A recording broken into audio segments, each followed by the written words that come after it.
Hello and welcome back to the Scaling Europe show. I'm Seb Johnson. I'm here with Michiel, a partner at North Zone and a long-standing VC in the European community. Thank you so much for joining me. How are you today? I'm great. Thanks. Thanks for inviting me. It is my absolute pleasure. You've been both building and investing across Europe for 2-3 decades. Is that right? Yeah. Although the building started in the US, I was lucky enough to, after a start of my career in boring consulting, to go to the US to do an MBA there and really fall in love with entrepreneurship and got caught by the bug and moved out to the Valley to start my first company. Amazing. My first 3 years of working was in consulting.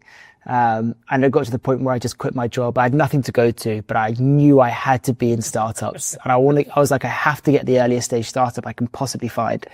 Yeah, when I started my career, the only few people that joined startups, people were asking them, couldn't you find a job in a real company? So a lot has happened since and for the better.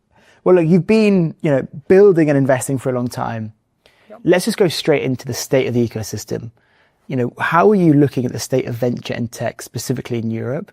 And how's it changed and how has that changed your job, I guess?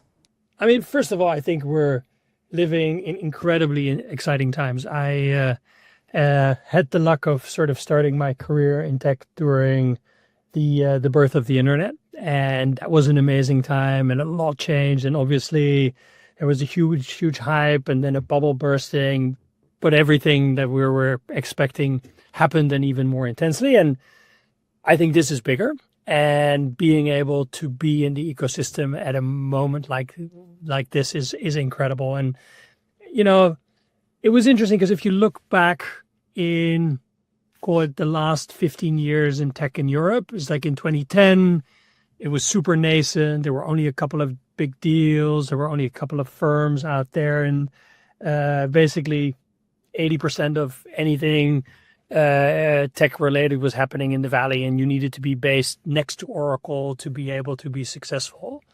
And then I think in the decade that followed, thanks partially through the cloud and through the app stores, etc., you could create companies from everywhere. And by the time 2020 came around, 80% of tech activity or unicorns were created outside the Valley.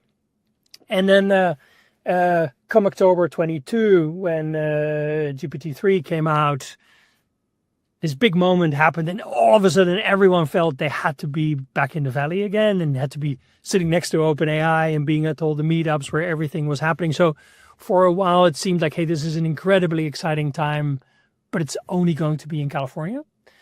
And obviously, we all know that 90% of usage of Gen AI is outside of the US. And I think we're seeing the pendulum swing back again, and we're seeing companies bloom everywhere. And we're seeing that sort of, especially the last mile of, hey, the AI is powerful today, but how can you really make it work and really implement it, is happening everywhere where companies are and where consumers are. And so therefore, 2 years ago, it seemed like, okay, this is a super exciting time, but is Europe that exciting? But I would argue, yes, we're now seeing that it is.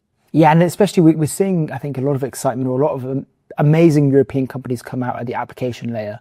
Yeah, but I would say it's at all layers. And I also think, for me, and obviously we talk about this all day long, first between ourselves and where do we need to invest, and with entrepreneurs, but also to our LPs, and saying, okay, what if you look at sort of the platform shifts are, of course, what feeds our industry. And this is clearly a very large platform shift. But I think what is special about it's not a single wave, but it's several waves on top of each other. And we're only 3 years into it. But I would say you've already seen sort of 3 mini waves, where the first wave was really around language models. And it was all about, okay, now you can interpret text and you can summarize it, etc. And I think then we had a very clear sort of mental model saying, okay, you have the foundational layer, and that's for the hyperscalers, and it's for the big infra players like NVIDIA. And then you have sort of a tooling layer that was still sort of forming. And a lot of the VC activity was at the application layer, and especially sort of outside the Valley, that seemed to be where things were going on. But I'd say in the second wave, we got reasoning and sort of attention windows, etc. And now we're in the third wave. We're seeing a lot more autonomy. And there you see the blending of the different layers, right? You see, small models being fit for purpose. You see edge computing. You're seeing biological models. So I don't think it is as simple anymore to say, oh, you know what? It's the big guys that create the foundational models. And here we're just creating the applications. Yeah, and I think that's true. We're definitely seeing even people like Hugging Face. There's another one recently that's also going for like the hyper verticalized models, right? So it's like very specific use cases instead of the kind of the broad large language models. But across European ecosystem more broadly, or looking at your job, have you felt that your job has changed?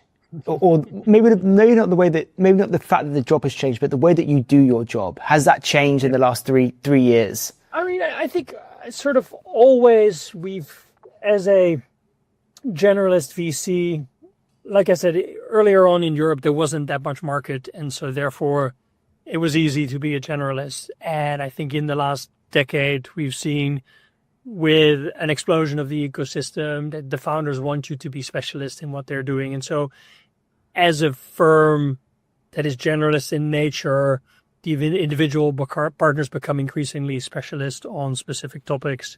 And if you look at the movement in the last decade, the areas where software and data are playing a big role have expanded a lot, right? It used to be sort of e-commerce and SaaS and databases, and then we saw healthcare and logistics, et cetera. And I would argue now, thanks to AI, it's things like robotics, defense, et cetera, et cetera. So the number of topics and areas we need to cover become increasingly complex. And so we have to adjust ourselves to that and make sure, how do you stay on top of more emerging fields, and how do you work with external experts and internally, and how do you make sure you do that? And then obviously the second part of it is the nature of the work of everyone's work changing because of AI capabilities. And I would argue, versus what is possible and how much change has happened. And that's in our job, but it's in sort of all of the knowledge jobs you see around you. There's still quite a big gap. And I feel that a bunch has changed, but I think in the next 2 to 3 years, a lot more will change. And so I would say concretely now in our job, obviously sitting on a lot of data of earlier expert interviews and having looked at a lot of companies, surfacing relevant information from what you've done before can now be done through sort of language models. Obviously, sort of external lead scoring, if you will, both through external tools and tools you develop in-house, has changed. Setting up the research you need to do to kind of be quick in mapping competitors and mapping a market, you can do through the right kind of prompt engineering, and then sort of finally creating your investment memo kind of stuff. You can start doing through text editing. I feel right now a lot of us are still doing that a little bit haphazardly and individually and tuning and tweaking it ourselves. And I think, we're on the cusp of being able to build tooling more easily. And the problem, of course, with a venture fund is always you're a relatively small team and there's a lot of work around the deal sourcing and working with your portfolio companies, et cetera. So I think interesting stuff has changed, but I see more to come. And do you think, going to the point about the team, I guess, which is also the very first point that you made about going from generalist, but also needing to have the specialisms in those industries, yep. Combining that with the need for kind of like product building and adoption within VCs, is it changing the way you're thinking about structuring your team? Do you think, maybe we actually need product builders in a firm? Maybe we need very specialist partners who are specifically looking at healthcare or defense. Has it changed the way that you think about how your, North Zone or any firm should be structured? I think, those two things are very different, right? I think bringing in data and tech specialists, obviously everyone is leaning more towards that. And I think overall, the kind of role of non-investment platform teams, et cetera, has been expanding, and getting that right and making sure you serve your founders in the best possible way, as well as sort of get the best grip on the market, is an important competitive tool. In terms of figuring out what kind of partners you want in your firm, I think it's a constant battle, right? Because if you try to say, okay, healthcare is really important, let's find someone who's really specialized in healthcare, you run the risk that that person is such a hyper specialist that no one else can follow their investment decisions. And if they end up being a bad investor, you've sort of firmly clicked in that you want to do that one specific thing. And at the same time, like I said, if you're just a generalist, you're not going to be credible for your entrepreneur. So I'm more of a believer of the fact that good partners try to develop a thesis of what is changing in the world and what that implies for investment opportunities.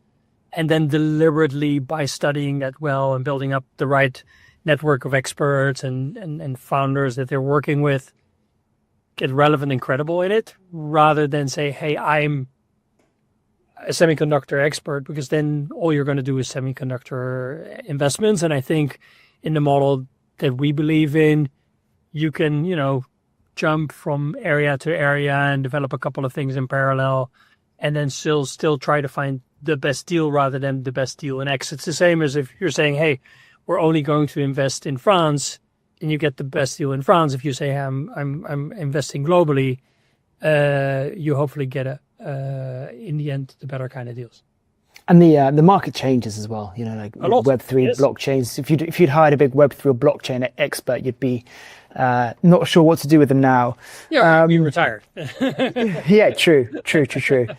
And so at the investment level, there's lots of talk about bubbles and AI bubbles, and I think maybe true, maybe not be true. But what I think is more interesting is how it's impacting venture across Europe more broadly. Yep. So I've heard from a lot of founders who are raising either their second round this year or their second round in a very short space of time. Yep. And one of the things that people are saying is that our VCs, like European VCs, are now moving faster than they've ever had to.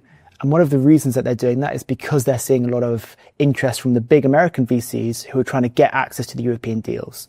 And so, I've heard that, European VCs are trying to move quickly to match the speed of competitors from the US. Is that your case? Have you seen that? I mean, yes.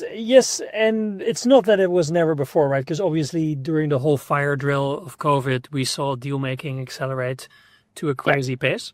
And I think, and on the other hand, it's also, if you really focus on something, what is a month going to give you that 2 weeks can't buy you, right? So I think in our case, you try to come in with the right kind of thesis, so you know what you're looking for, what you're excited about, is really important to prioritize, because we're always looking at 100 things in parallel. And the only way you can do a deal fast is by dropping everything else that you're looking at. And therefore, deciding which one you prioritize over everything else is part of what is really, really important there. And then I think finally, the more complicated thing is, given where the state of the market is, you're not always going to get all the access you want, or you're not going to get. So I'm not nervous about doing a deal fast. I am nervous about doing a deal because it's super competitive, and then you get, twice an hour you can speak to the founder, and there's so much you haven't experienced by being there. So a lot of the right preparation is to get to know the promising companies early on. So you've done a lot of the work you would want to do in the deal flow already a year before, or 6 months before. So by the time it comes to the potential of a deal, you can make up your mind faster. Even better, you can try to preempt something because you're really believing in it. Yeah, and that's the other trend that I'm definitely hearing a lot of, is that the increase in preemptions is happening at a much higher rate than has happened previously. Well, again, I feel that sort of for me, post-COVID, when everyone had still big funds and big investment teams, but there wasn't so much deal flow happening, that's the time where most of the deals that happened were going to be preemptions, because people were starting to do the work individually and had the kind of capacity and bandwidth. Yeah, I think now, with the pace in which some of these AI companies develop themselves, it's more often that you see a round happen, because if you kind of preempted 3 months earlier, there's so much less to go on than if you wait 3 months. So I think there's a lot of preemption in what do you focus on and who do you get to know well. But things are a bit more happening around rounds again than I feel than sort of probably 2 years ago when there wasn't as much deal flow. Yeah, okay, got it. That makes sense. And you've had an amazing career in VC. I think I read that you led the Spotify investment at Excel. Is that right? No, I was part of the team. No. It was, okay. I wasn't a partner at the time. But Got it. But, involved in Spotify. You're now on the board of Personio, which is like... Vinted was my big one at amazing company. Which was exciting. Yeah, it was my first deal. Oh, wow. What an amazing start. It's also a little bit of the irony of venture, right? You can do... In the end, if you look back on your career, it's probably 3 deals that make your entire career, and they're interspersed. But yes, I've had the fortune of being involved with some truly amazing founders, and it's just so inspiring to see what is possible if both an amazing group of founders and the stars align. Yeah, it's a really interesting point. I was just making a note of it. That, like, as a VC, you probably do have 3 deals that make your career. Yeah. And you've sort of got to just, it's almost like you've got to survive the time in between each deal, right? Until you've given it enough time to get the deal and to see it grow. What would you say those deals have been for you? The ones that have been really career defining, or the ones that you're most proud of? Yeah, I would say sort of Vinted, Personio, Fiverr back in the day. Yeah. And hopefully the one that I'll do tomorrow. Yeah, amazing. And what are you looking for? Like the way that you may have assessed Personio and Vinted, companies have changed a lot, founders have changed a lot, things have moved. Yep. I mean, even the core financial fundamentals of businesses in the new AI world are very different. Yes. When you're meeting a founder or you're looking at a company, what are the key things that you're looking for to try and tell you that this is one of those career defining deals? Yeah, I mean, it's really hard to summarize to a couple of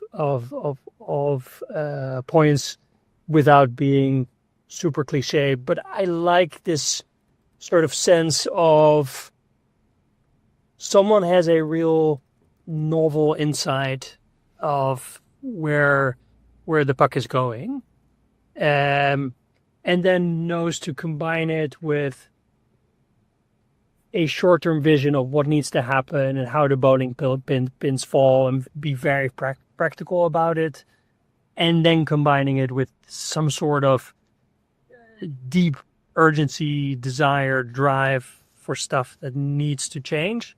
Yeah. And then having a winning personality that can convince people. I think early on in my career, I felt like, hey, if something was super smart and maybe the founders weren't very good at expressing it, but I got it. It got me really excited. But then kind of realized, if you're not great at pitching it to a VC, you're probably not great at pitching it at a client. You're not great at pitching it to potential employees. So unfortunately, the Darwinistic point is you need to be a great storyteller. Yeah, so I think I've heard other people describe it as like magnetism. You need to be able to like attract people, inspire them, and really lead them in your vision. Well, we're almost out of time. I also wanted to ask, what's been, you talked about the deals that have defined your career. Mm-hmm. What are the anti-deals? What are the things that you've missed that you kick yourself? For me, there were 2 very big ones. One was back in the day, we looked at Adyen. Oh, yeah. And we were in a competitor of theirs in the US. So we got references on them, and they were not very excited about them and felt blah, blah, blah. And a number of reasons kind of made us feel like at 130 million pre, that company was way too expensive. So that was a huge, huge, huge miss. And the other one was an Israeli company that was called Adalom, where again, we felt it was too expensive. Index ended up doing it, and it was an amazing founder. And that company was relatively successful, but the more important thing was that guy then afterwards started Wiz. So it was like, it was the missed opportunity to go back again the second time. Yeah, too, exactly. So I think if you're not super upset about those things, you can't do this job. But on the other hand, if you stick with that disappointment for too long, you can't do the job either. So it's a bit of both. You need to care, but also be able to move on and keep searching for the next thing. Well, look, Mikhail, thank you so much for joining me. I've absolutely loved chatting. You've had such an interesting and amazing career. And one of the standout VCs from across Europe. So I really appreciate your time. Really good talking to you. Thank you.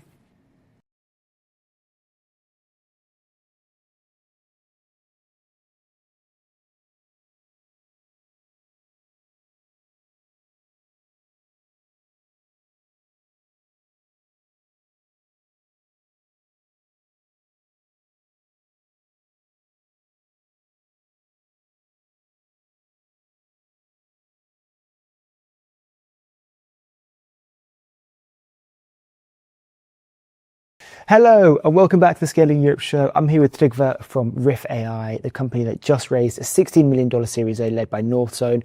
They are building vibe coding tools, but for companies. Super cool. Trygve, thank you for joining me. Thanks for having me. It's a pleasure to be here. How are you doing today? I'm doing great. It's nice, crisp weather and a business that's going well, so everything's quite good, I'd say. Where are you today? I'm at home in my basement in Oslo, Norway. And what's it like building in Oslo? Like building companies in Oslo? Yeah. I don't know. It's been all right, I think. People are very negative, but it's not about where. It's about believing in things and having the right culture, I think. And we've had few successes in the past. Like I came from a company called Cognite, which did fairly well. So brought with us a lot of the like mentality and culture from there, and we hired the right people. And yeah, so it's possible to build anywhere, I think. Yeah, no, I completely agree, and that's part of the mentality of like the Scaling Europe and Scaling Europe mission is that you can build great businesses from anywhere. It's never been easier to build it from anywhere. What is the Nordic tech scene like, or more like Norwegian? Like, is it? You know, you mentioned that there's some negativity there. Is that from the rest of Europe, or is that from within? No. So we've had like I don't want to talk about this in reality, right? Because there's been like some politically climate tax complaining kind of thing. To me, it becomes in the end it becomes like a bad bad excuse in a way. If you believe you can build it and you build it, you can. It doesn't help with the political climate, but that's certainly not an excuse. Yeah, I love it. I mean, the best entrepreneurs are always just like relentless, and they succeed irrespective of whatever comes their way. It's not the biggest challenge you have with building a business. It's not the political climate. Yeah, and look, we've got it going on right now in the UK. You know, we've got a new chancellor giving a budget in this week or next week. And you know, a proposed exit tax, which I think is one of the issues. So it's the same. It's the same thing, right? So exactly. Of course, it's not great for the country because people will leave. Like if they succeed, they will leave, or like right before or something like that. But that's a problem for the nation for sure. But it's for the individual person who just is looking to build something great. It's like the business comes first anyway. No. So. Yeah, it's an afterthought. But look, let's talk about the business. Can you talk to me a bit about, you know, what Riff does, maybe some real life use cases and examples that you've got? Yeah, for sure. Riff is an online AI agent you log into, you chat with, and it generates applications and agents for you. So it's a code generation agent. I think there are some famous examples that have come about lately, and I think what really distinguishes Riff is that we aren't built for making prototypes at all. We help companies actually go into real production and work smarter, and we've always been like that. We come from that background, with like helping people solve their own problems in reality. So people log in, they chat with AI, and that generates solutions to problems. I think it can be anything from like a small a furniture manufacturer who's like trying to convert 3D files into something the CNC machine eats, right? And spending like 5 hours a day on that now, or doing that translation, and it's like, nah, come on, this is costing me too much. To like people looking to streamline the process from a contract is sent out to like a customer is onboarded, just that process, right? So a lot of things like that, basically. And yeah. Amazing. No, it's super cool. And more of that. But I think like a really big difference here is that like relentless focus on value and helping people actually succeed.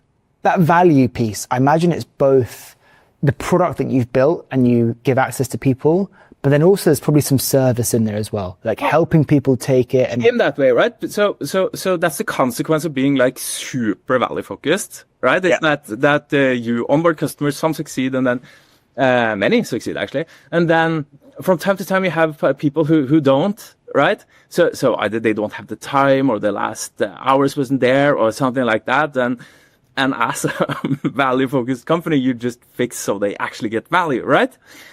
So that's what we did, and that's why we have like some mixed human service offering for those who need, because we really want people to actually change how they work with that software. No? Yeah, and I think it's often, well, in almost any software business, there's always going to be a bit of hand holding, whether it's just the onboarding process, whether it's just kind of getting them up and running. How do you balance the two sides of the business? Yeah, I think what has been a bit like not that common with us is kind of the size of customers we have helped all the way, which has been all the way down to like 6 employees, right? But using AI ourselves and that mix, that has been possible to do, right? That said, it's like 5% of our customers who actually need it. Got it. Okay, that's amazing. Okay, interesting. And let's talk about the round, right? You just raised, a big round from North Zone. I literally just had Nikhil on the show kind of talking about the state of the ecosystem. We talked a bit about you. How did you find that round, and what unlocked it? That's a good question. I think like what unlocked it? No, we were growing very well, and we had like a shared belief in value, I think, with Norsa, like believing that retention and value was key to building a sustainable business, and we found each other a bit there. Amazing. And yes, it was a big round, $16 million. What are you going to do with that money? How are you going to be investing and spending it? So like one goal for us now is to take what we have been able to do at smaller companies and scale that at a bit bigger companies, which we have already started doing before the round, to be fair, but to like higher up and double, we were very few people, right? We were 7 people. That's crazy. so extremely lean. So we have doubled the team and now investing in order to like bring the same kind of impact to a bit bigger companies where the complexity is a bit bigger, right? Especially the organizational complexity, and deliver the same value there. And in that team of 7 people, what's the split? What's the structure at the moment? Well, now we're bigger, but back then when we were 7, then we had like one person more or less responsible for all marketing and growth. We had one responsible for all like support. We were 3 founders, and I was mainly then busy with like raising money. And then we had the rest were like developers and people who could deliver. And so. And as you've grown the team, how's that structure or balance changed? Are you kind of hiring more product and engineering? Are you looking for more growth or support? How does that look? We were like 3 devs, no? So I had to do something about that in order to like maintain speed and quality. And then we've hired in like a chief commercial officer, and like more like chief revenue is the title that can build that more, and some more commercial people that it can give us more professionality and clout there.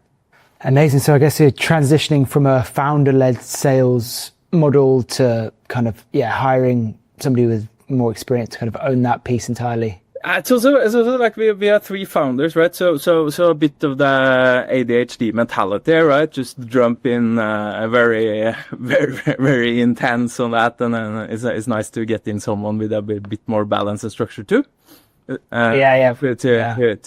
like put it into systems and so on. I would still love to be part of sales conversations and be there for sure, but we need to scale it. Yeah, got it. So someone who's kind of managing it, the operations of it all, but you're still going to be involved if and when you need to be. Yeah. And when you look forward, you raised a big round, you're scaling the team, you want to go after kind of larger enterprise clients. Well, what do you think? Larger. No, I'm not after. We're not looking to like land Volvo tomorrow, to be honest. But like more like mid-market companies with a bit more complexity and that we feel we can really have a big impact on. Yeah, got it. Really help them. Yeah. What do you think you need to do to unlock the next round, right? Are there milestones that you need to achieve? Is it about breaking into that mid-market segment? Is it about hitting revenue milestones or customer numbers? What is it that you think will unlock the next stage of your journey? This might be annoying with me for my VC, but I have never been thinking in rounds at all. Yeah.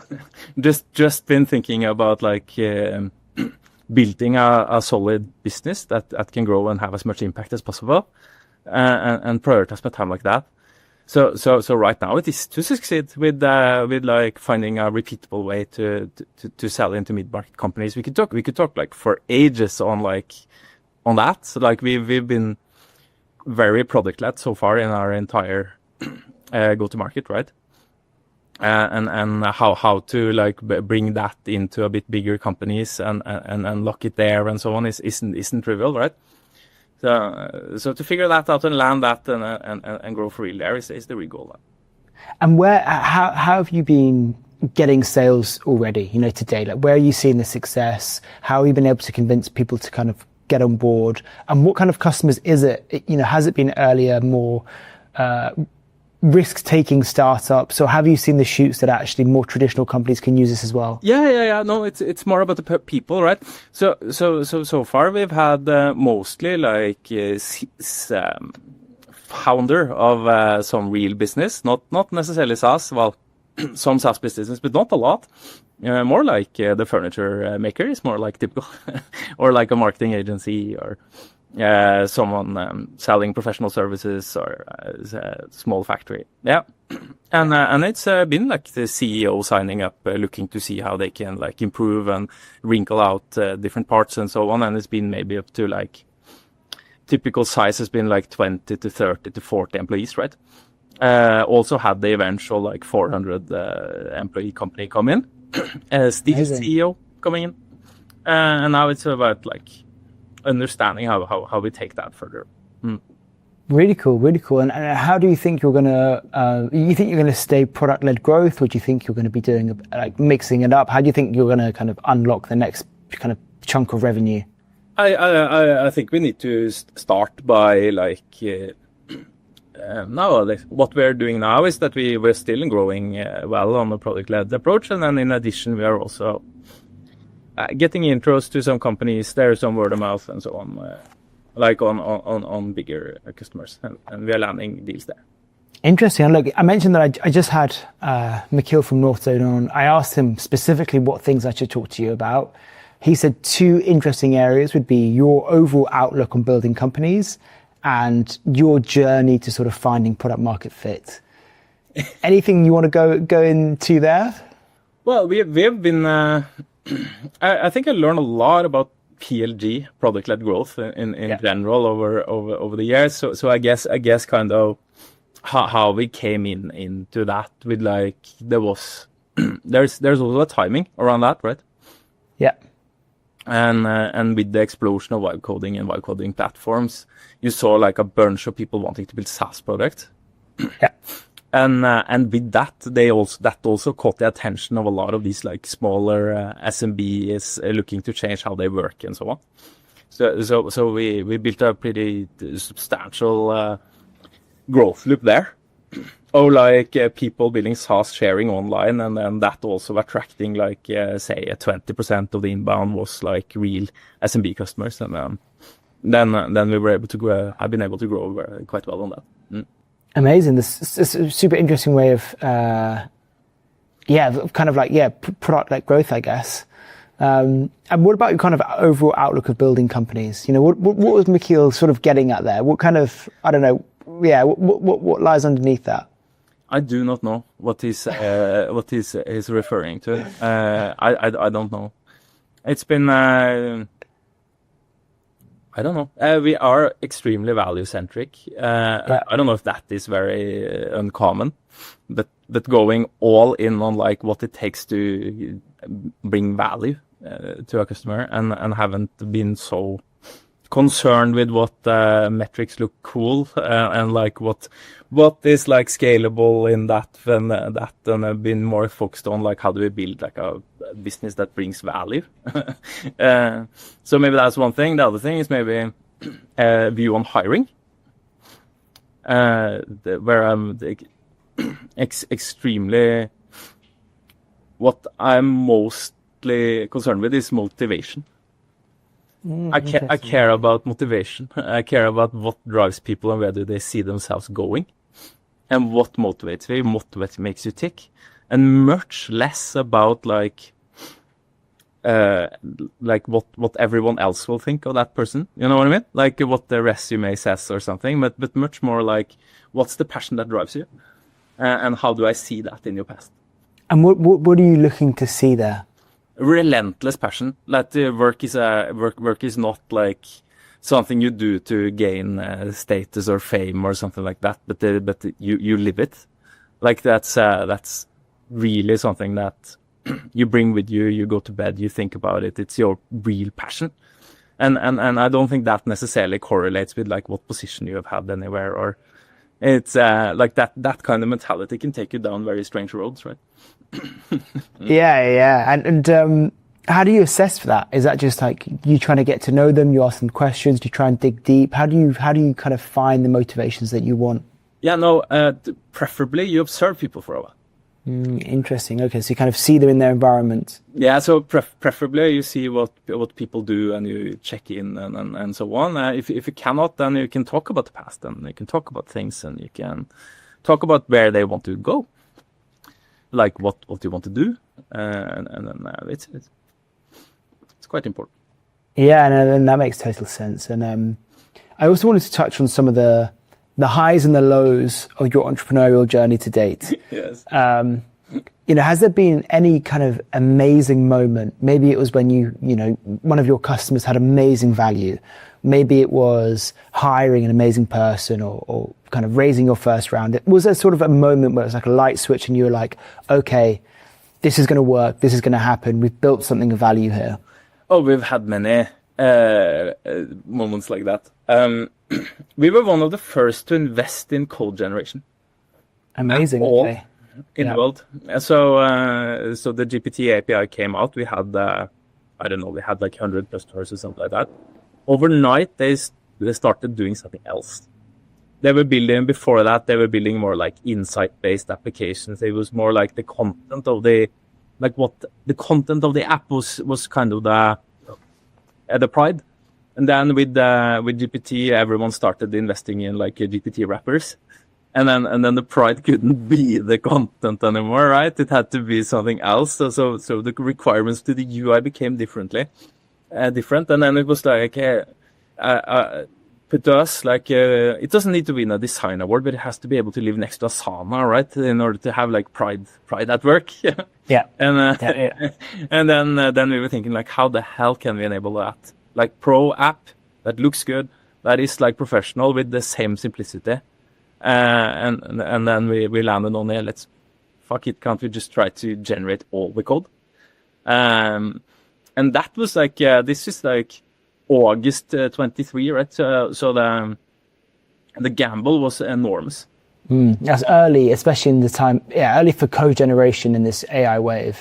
It's super early to build to like generate all the UI. Then I don't know how much you know it, but this is before like getting structured output from these models was easy. And no, we've been doing it for a while. And what about, has there been any moment where you've thought to yourself, this isn't going to work. What am I doing? We need to be focused on something else. There's tons of those, no? But I think. I think we've learned, well, like we were a product team now that started this company, and a very naive one, very idealistic one that I believe in a lot of things. But I think the stupidest thing we have done is to try to go PLG with the data product. That's the stupidest thing we've done in our our existence. that doesn't work. yeah. It's not got the same appeal, I guess, does it? No, it's not about that. It's about like if you're gonna do product-led growth, then right, people has to be able to adopt your tool fairly easily for their own personal use. Yeah. It's about like what connections do people have, like what friction points do people have internally in order to adopt you? Right? So they feel they are taking a decision based on more people than themselves. Won't work if they have to connect to like data systems they have to ask for permissions to. Won't work if it's very expensive. Won't work, right? So there is like some fundamentals like that, no? Yeah, got it. Interesting. Well, look, thank you so much for joining me. We're out of time, but like I think what you're building is amazing. You've seen great success. Yeah, and it's great to hear from somebody like, you know, talking about the Norwegian ecosystem as well. It's not something that I've actually had on the show before. So, you should have more. So yeah, 100%. Let me know if you need to work better, smarter. Yeah, well, 100%. That sounds good. Yeah. Well, look, Trygve, thank you so much for joining me. All right. Okay. Thank you. Bye-bye.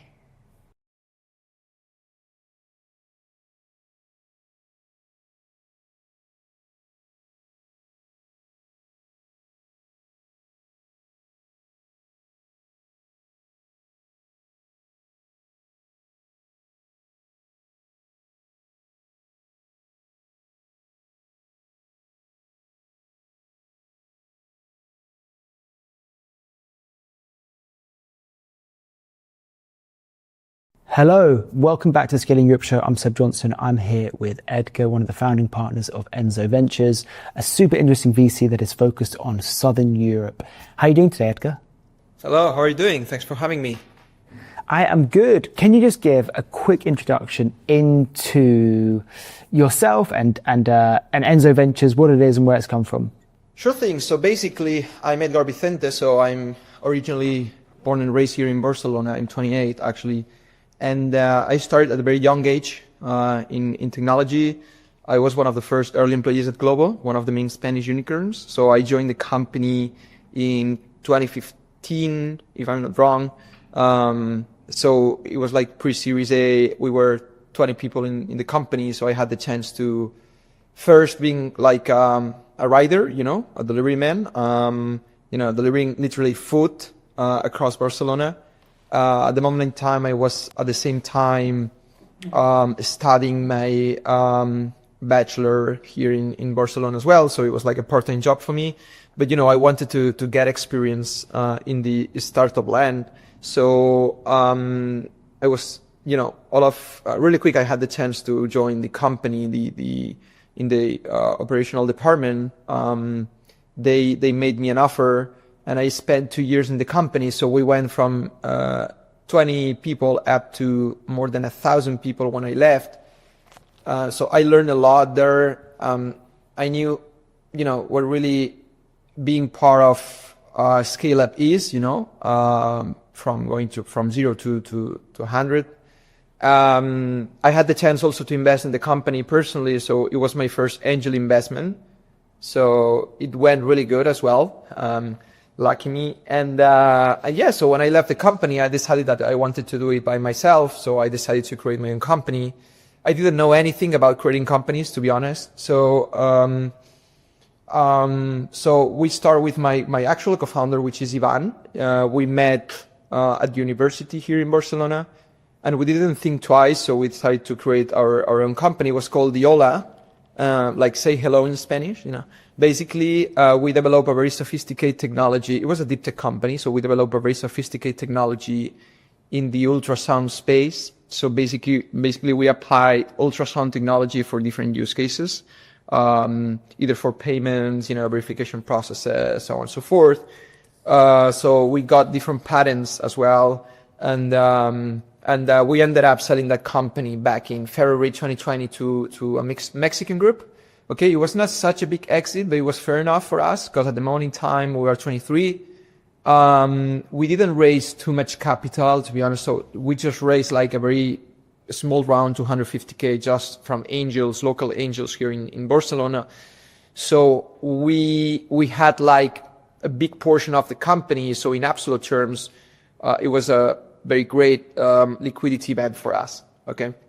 So afterwards, you know, once we sold our company, we decided that we wanted to jump into the VC land, in VC space in our own way. You know, we wanted to create something new here in the space, basically because our rationale was really clear.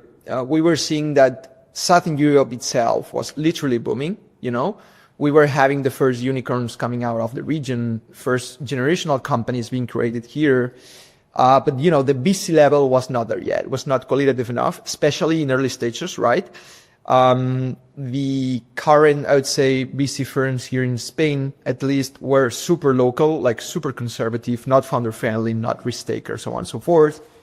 They were following the old playbook.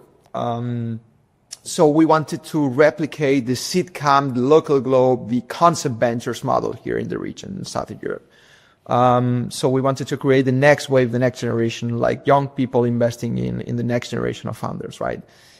So, that being said, we started from scratch. So we raised our first, fund in 2023, 10 million. We put huge part of the fund ourselves as a GP commitment, demonstrating like full alignment with our LPs. On top of us, we raised, as I said, from 45 high net worth individuals and a couple of funds of funds.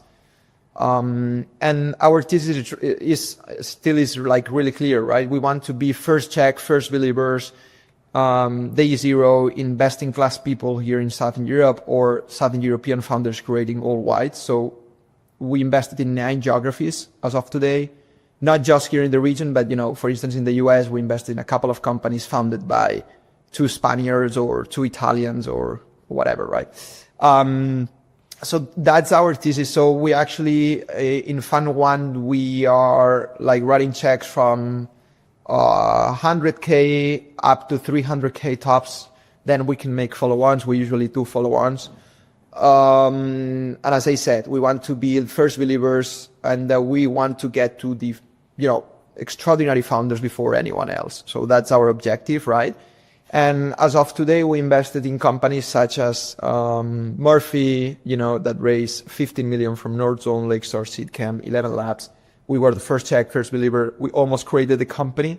Then we invested in Orbi as well, who raised 7 million from Visionaries, also Emblematic, raised from Patient Capital. All of those companies are founded by Spaniards, right?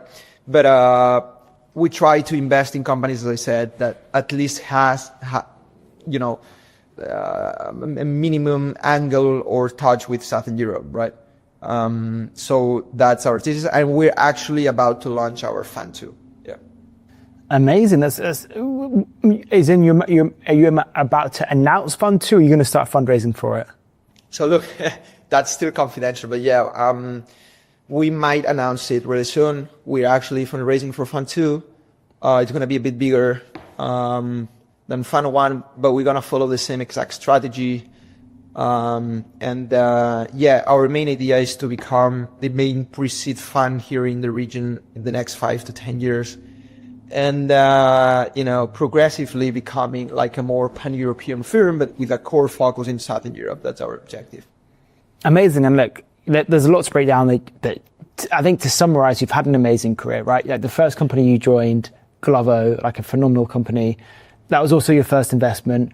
Then your first attempt at your own company you sold in pretty quick time, right? It was under 2 years, I think you were building it, even if it wasn't a massive outcome, a serious liquidity event for somebody of your age at the time. And now you're building, a successful VC firm based in Southern Europe. You've raised your first fund. You're raising your second fund. You've got a good track record. So overall, you've got an amazing career as an operator, a founder, and now an investor, all by the age of what you said, 28. So like overall, an amazing tech person in the European ecosystem. I want to talk about the fund, you know, and I know that you said you kind of committed a lot yourselves as to kind of give conviction to the LPs that you are bought in on this thesis as well. What else unlocked it for you? Like, was it your experience as an operator? Was it your experience as a founder? Did you have a good, you know, angel portfolio that you could already demonstrate the success of your thesis? What was it that got your LPs excited about investing in Enzo Ventures? Look, that's a very interesting one, because recently I was asking the same exact question to one of our LPs, and she asked that, she answered that, she really liked us, right? She made a bet on us, basically, as when you are investing in a pre-seed company, right? So something similar happened here. And, So basically we were like bringing like a fresh air or something different to the ecosystem. Obviously we were like entrepreneurs before. We know how to run a company. We know how to go from 0 to 1. So that's super interesting. I think it's something really needed when you are investing in pre-seed, right? Otherwise, I think it's very difficult to subjectively understand entrepreneurs, right? And to make a bet on them in day zero when the company has nothing to show. So I think it was like a mix of things, right? But I would say that the, common thing that all my LPs say is that they really like us and they made a bet on us because we were doing things differently. And I think the asset that we were offering at the moment in time was not, it was not in our ecosystem, was not existing at the moment in time, right? So yeah, I would say that.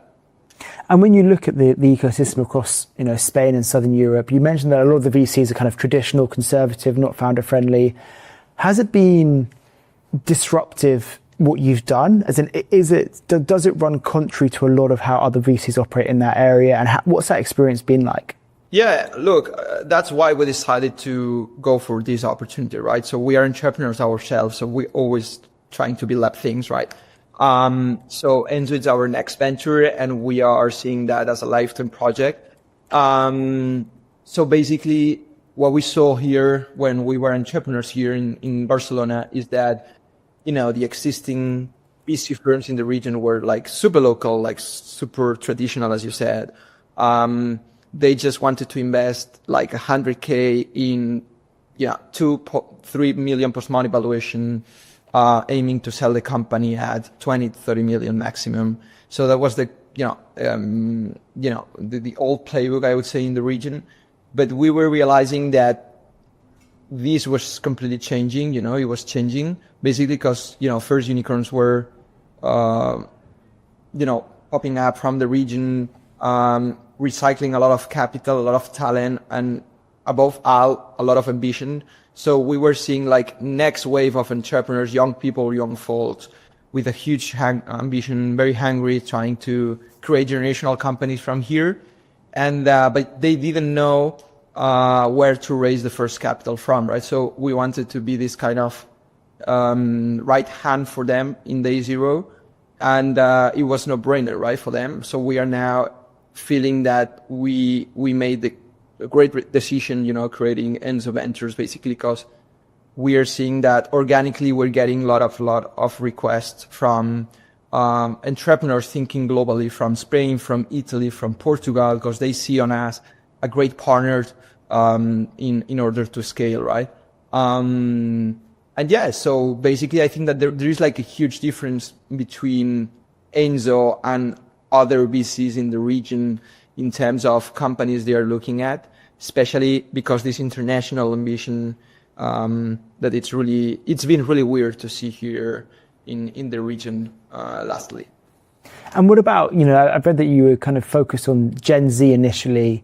Are you still kind of focused on not just Southern European founders, but also young founders in their 20s?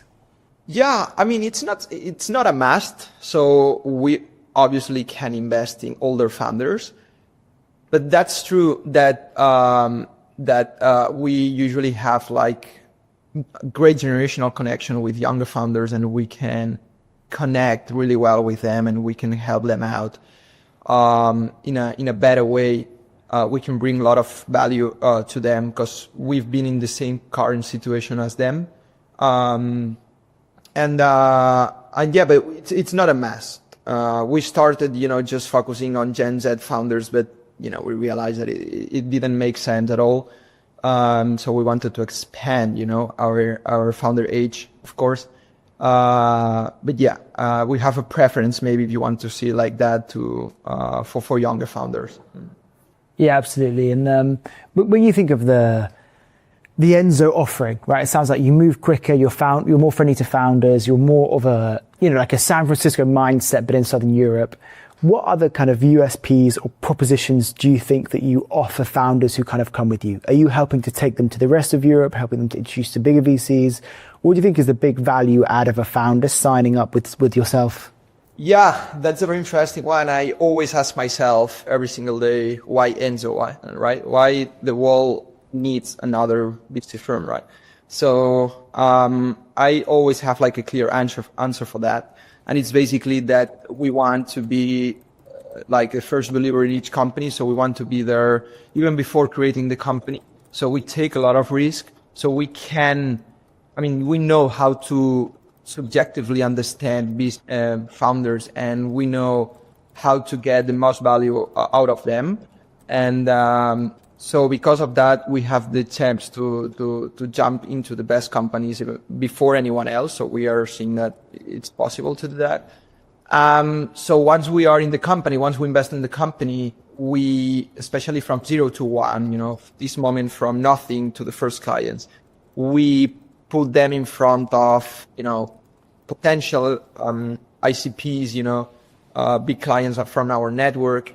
And then we also help them to get to the best in class people in terms of hiring, right? So I think the first hires are the most important ones. So we put our network at their disposal, to the founder's disposal, in order to get to the best talent, to join the company at the very beginning.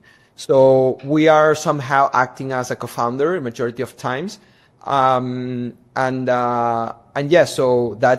I think that's our value proposition, because we've been entrepreneurs. We're still entrepreneurs. We're young. So we think internationally. We are still hungry. So I think that we speak the same language as our founders. Amazing. Yeah, it makes a lot of sense. And I think I can imagine, if I was a founder, having somebody who's been through it as you have as founders and operators, but also from the region, who understands the culture, but who wants to do things faster and move better.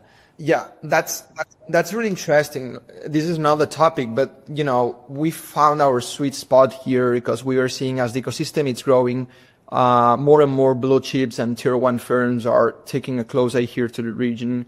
And because of that, they are starting to lead pre-seed and seed rounds here. But being local and being fast enough, it's a competitive edge, a competitive advantage for us. So we usually are the follower in every single round, usually led by blue chip firms. But they really want us to be in the cap table, basically because our local touch, our local connections. But we are still like an international fan. So we're local, but at the same time, we're international. We have this international mindset. So I think it makes completely sense. And if you were a founder pitching to yourself and Enzo Ventures, what advice would you give them? I always say the same, right? I would love to invest in a, hunger founder with an international ambition, trying to execute before brainstorming. I think that's the key, right? The speed of iteration. So I really like founders that really do things, that they don't think too much in what's next. So just do it. That's the main thing.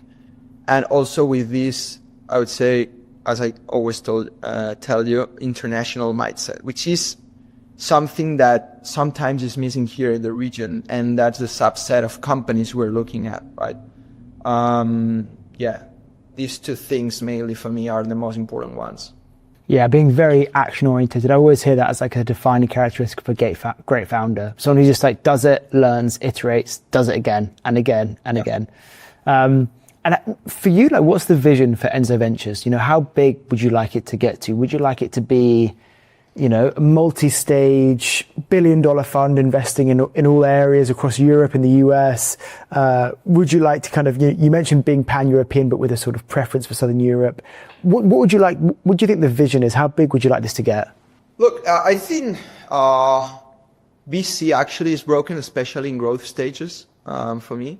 So either you are like a big multi-stage firm with a strong brand, or you are like a very small local player. But something in the middle, it's like a Death Valley, to be honest.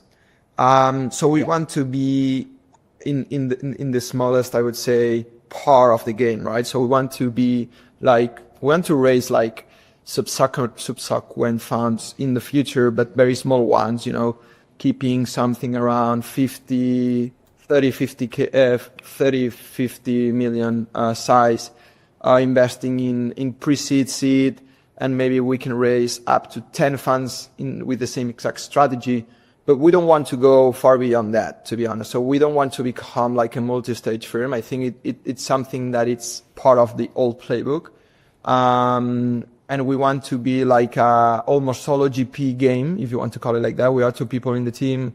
We want to be fast enough. We want to be, founder friendly. We want to be very collaborative, very supportive. So if you're like a multi-stage fund, you potentially can lose all those things, right? So yeah, our intention is maybe to keep raising funds, but something below 50, 60, 70 million tops fund size. Interesting. Yeah, stay niche, stay focused, and don't get too bloated. Well, look, it's been amazing to have you, Edgar. Thank you so much for joining me. It's like super interesting what you're building. I come to Barcelona quite frequently. I used to live there for some time. So, next time maybe we should get a drink or something. But yeah, look, and it sounds like you've got exciting things going on with the second fund. So, whenever the time is right, feel free to come back. I sat down with the founder of Backed when they announced their 100 million fund last week. So if you'd like to do something similar, just let me know. Yeah, no, for sure. Yeah, I'll ping you up whenever we are about to launch our next fund. And thanks for doing that, man. I appreciate that. And as I said, I ping you up as well whenever I'm in London. So if you are here in Barcelona, let me know as well, and we can grab a coffee or something. Sounds good. All right. Cheers, Edgar. Take care. Bye-bye.